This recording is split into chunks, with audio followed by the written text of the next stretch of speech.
Welcome back to the channel. I hope you're having a good day and welcome to another Can We Get Top 50 in the World, which actually turned into a Can We Get Top 10 in the World. You know I have to put top 10 in there just to try and get those extra views, right?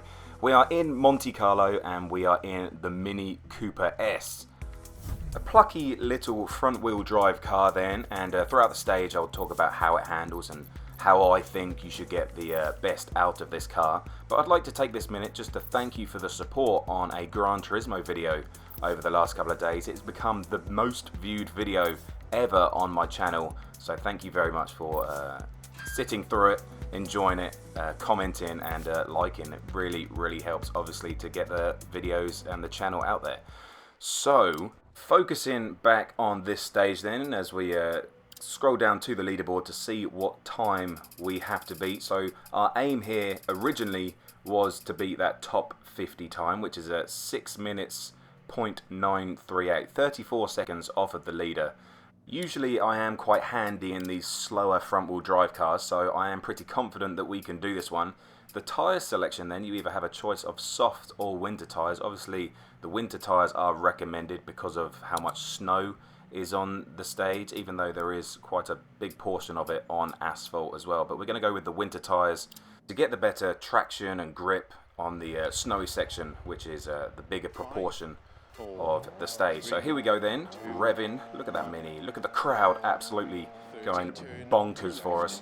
As you can see through this first corner how much the car understeers as soon as you get on the power, so we will talk about that as we go through the stage. Coming across the line then, a 5:42.319, and yes, for those of you with an IQ higher than 10 will realise that we are already in the top 50 in the world. But where exactly are we? Clicking to the leaderboard, we are in 12th. Look at that, 16 seconds off of the leader then, sitting in 12th position. So at this moment I was like, you know what, I can get a little bit more out of the car, so we're going to go for a top 10 finish.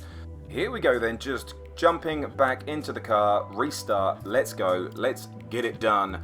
Can we do it, yes or no? Ooh, you'll have to stick around to find out. How about that for a little bit of tension and cliffhangery, huh?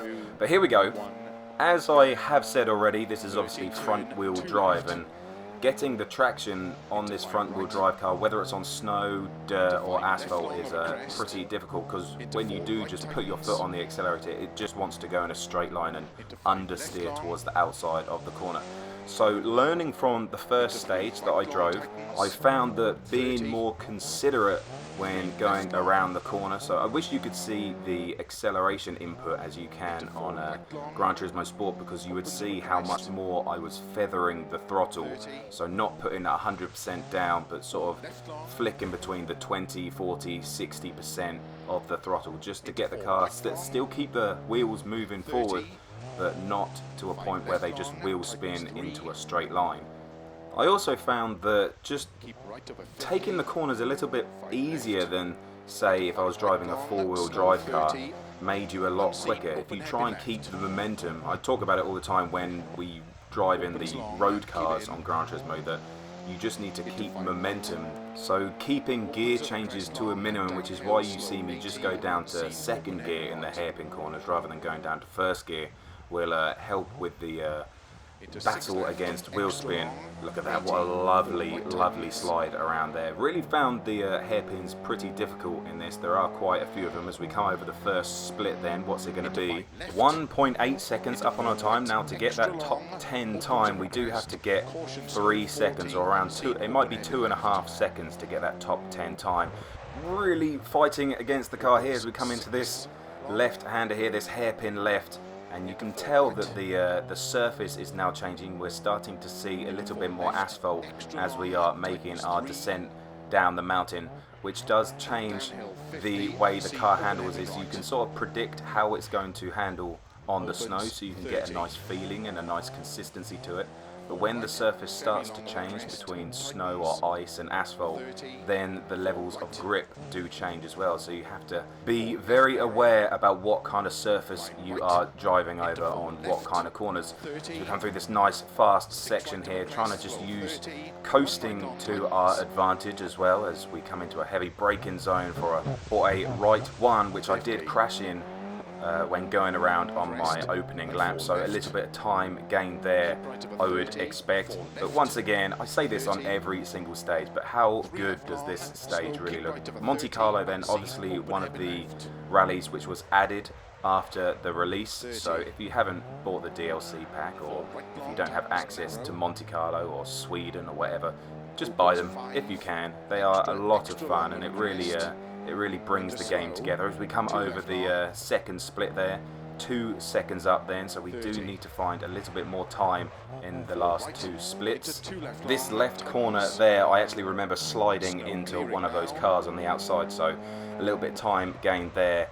Also, I ran wide on this tight left here, but getting on the power nice and early. As you can see, the surface has now completely changed to asphalt, but you've got to be careful as I say that the surface changes once more, so you can get a lot of grip when driving on the asphalt, but you've got to be really careful for these little patches of snow. As you see coming into this hairpin right here, just a couple of the wheels just sliding over the little snowy patches on the side of the stage, and that really affects how the car handles. As we just missed the back of that big pickup truck there, that could have been absolute tears, as we are doing pretty well on this stage. As I say that, we do crash into the wall there, but not too much time lost. As you look at the delta on the left hand side of the screen, our little red square there ahead of the grey one, which is our previous stage time. So as long as we're staying in front of that, we are progressing and we're doing better.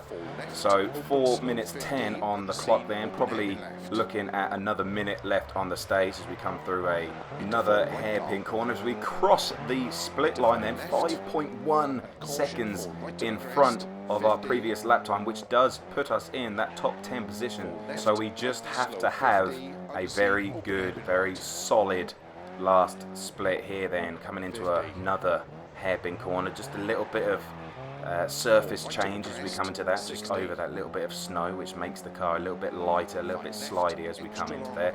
Big slide there then, but managing to get out and correct the slide by just purely putting your foot on the accelerator. Coming through this really fast section here, heavy on the brakes, trying to control the car as it goes into a tight right hand corner there, managing to keep it out of the wall.